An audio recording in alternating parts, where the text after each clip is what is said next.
Hi friends, welcome to I Choose Kitchen. Hello അസ്സലാമലൈക്കും നമസ്കാരം. അപ്പോൾ ഇന്ന് ഞാൻ മന്തിയുടെയും കബ്സയുടെ ഒക്കെ കൂടെ കഴിക്കുന്ന തക്കാളി ചട്നിയുടെ റെസിപ്പി ആയിട്ടാണ് വന്നിട്ടുള്ളത്. ഇത് നമുക്ക് എളുപ്പത്തിൽ തന്നെ ഉണ്ടാക്കിയെടുക്കാനും പറ്റും. നല്ല ടേസ്റ്റിയാണ് മന്തിയുടെയും കബ്സയുടെ ഒക്കെ കൂടെ കഴിക്കാനായിട്ട്.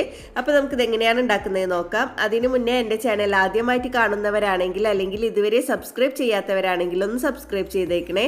സബ്സ്ക്രൈബ് ചെയ്യുമ്പോൾ തൊട്ടടുത്തൊരു കുഞ്ഞു ബെല്ലൈക്കൺ കാണാം. അത് ക്ലിക്ക് ചെയ്യുമ്പോൾ 3 ഓപ്ഷൻസ് വരും. അതിൽ ഓൾ ക്ലിക്ക് ചെയ്യണം.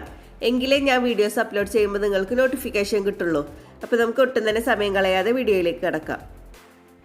അപ്പോൾ ഈ അറബിക് ടൊമാറ്റോ ചട്നി ഉണ്ടാക്കാൻ വേണ്ടിയിട്ട് ഞാനിവിടെ 3 തക്കാളിയാണ് എടുത്തിട്ടുള്ളത്. മീഡിയം സൈസ് വലുപ്പത്തിലുള്ള 3 തക്കാളി എടുത്തിട്ടുണ്ട്. അപ്പോൾ നല്ല പഴുത്ത തക്കാളി നോക്കിയിട്ട് എടുക്കുന്നതായിരിക്കും നല്ലത്. ഇനി നമുക്ക് ഈ തക്കാളി ചെറിയ കഷ്ണങ്ങളാക്കിയിട്ട് ഒരു മിക്സിയുടെ ജാറിലേക്ക് ഇട്ട് കൊടുക്കാം.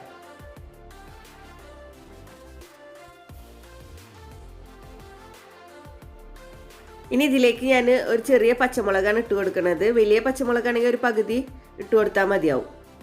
ഇതിലേക്ക് നമുക്ക് 3 അല്ലി വെളുത്തുള്ളി ഇട്ട് കൊടുക്കാം. ഈ വലുപ്പത്തിലുള്ള 3 അല്ലി വെളുത്തുള്ളിയാണ് ഞാനിപ്പോൾ ഇതിലേക്ക് ഇട്ട് കൊടുക്കുന്നത്. ഇനി നമുക്കിതിലേക്ക് 1 ടീസ്പൂൺ ചെറുനാരങ്ങ നീര് ചേർത്ത് കൊടുക്കാം. പിന്നെ ഇതിലേക്ക് ആവശ്യത്തിനുള്ള ഉപ്പ് ചേർത്ത് കൊടുക്കാം. എന്നിട്ട് നമുക്ക് ഒട്ടും തന്നെ വെള്ളം ചേർക്കാതെ ഇത് നന്നായിട്ടൊന്ന് അടിച്ചെടുക്കാം. അപ്പോൾ ഞാൻ നന്നായിട്ട് അടിച്ചെടുത്തിട്ടുണ്ട്. ഇനി ഇതിലേക്ക് നമുക്കൊരു ഇൻഗ്രീഡിയൻറ്റും കൂടി ചേർത്ത് കൊടുക്കാനുണ്ട്. കുറച്ച് മല്ലിയിലും കൂടി നമുക്കിതിലേക്ക് ചേർത്ത് കൊടുക്കാം. അപ്പോൾ ആദ്യം തന്നെ മല്ലിയില ഇട്ടിട്ട് അടിച്ചെടുക്കരുത്. എല്ലതും അടിച്ചെടുത്തതിന് ശേഷം ലാസ്റ്റ് ഇതുപോലെ മല്ലിയില ഇട്ട് കൊടുത്തിട്ട് ഒന്ന് പൾസ് മോഡിൽ ഒന്ന് ക്രഷ് ചെയ്തെടുത്താൽ മാത്രം മതി. ഒരുപാട് നേരം ഇട്ടിട്ട് അടിക്കേണ്ട ആവശ്യമില്ല. ഒന്ന് ക്രഷ് ചെയ്തെടുത്താൽ മതി.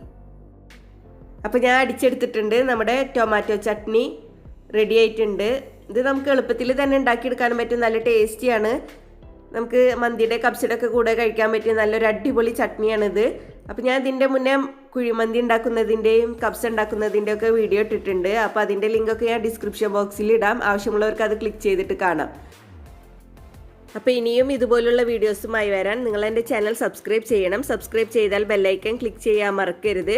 എങ്കിലേ ഞാൻ വീഡിയോസ് അപ്ലോഡ് ചെയ്യുമ്പോൾ നിങ്ങൾക്ക് നോട്ടിഫിക്കേഷൻ കിട്ടുള്ളൂ. വീഡിയോ ഇഷ്ടപ്പെട്ടാൽ ലൈക്ക് ചെയ്യുക, ഷെയർ ചെയ്യുക. Please subscribe, comment, like and share.